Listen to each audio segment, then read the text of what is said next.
条路以前是我小时候读书所走的一条路，以前没那么好啦，小小的路而已，泥土路而已。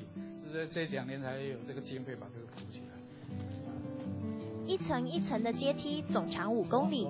这里是苗栗头份镇鹿厨坑步道，也是张昆松农场里最美的一段。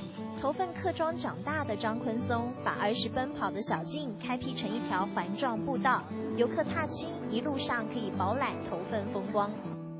这边是所看到这边都是竹南市区，在更远那一边是那个头份市区。然后里面都是番鸭啊、绿头鸭啊。客家人取材于天地的特质，张昆松的农场里随处可见。羊群、鸵鸟和山猪，饲养的山鸡、番鸭，有时就成了餐厅的招牌菜。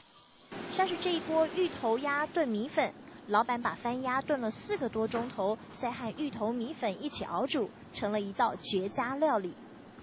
这个鸭是采用我们自己自养的这个番鸭，再加上我们这个自己种的这个芋头，槟榔芋，再加上我们这个尖山的这个米粉，构成的这个芋头鸭米粉汤。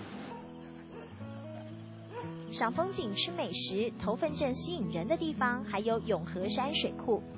这里规划了自行车步道，游客可以来段铁马行。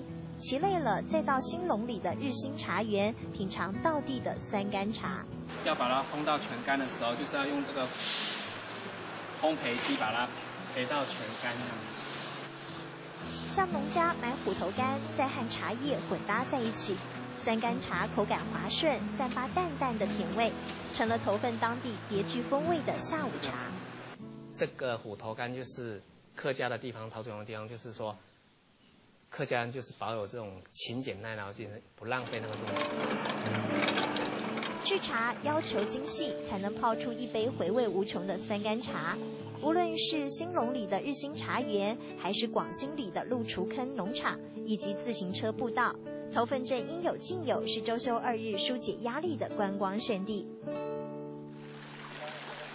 远离喧嚣的城市，享受头份的田野生活，畅快吸取芬多精。沿着阶梯，农场里有最单纯的童趣；骑着铁马，水库边有最质朴的风光。累了喝口酸甘茶，头份的惬意时光，许了我感动时刻。